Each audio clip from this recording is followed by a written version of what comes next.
I search Quora every day. Same questions seem to be arising. How do I start a business?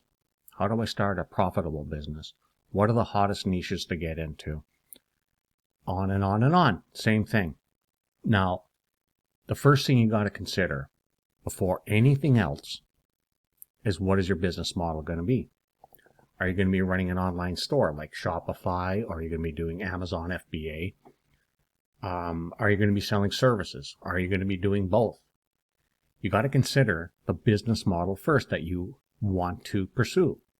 It's not a question of what is the hottest niche or what is the best niche for 2020. Everything works. You're going to hear over and over again the hottest three industries: health, wealth, relationships.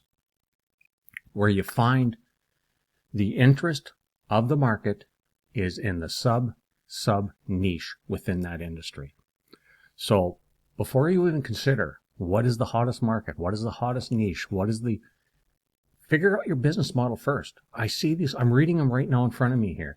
How do I start an online business? What do I need to start an online business? What is the best way for a beginner to start an online business without investing? What is the step-by-step process to start an online business? Well, I just told you right there. Figure out your business model first. Are you selling online, brick and mortar store, e-commerce, a service? You got to figure out that first. Need more answers to questions? Feel free to reach out to me, okay? My name is Robert Miller with Miller Education Ventures.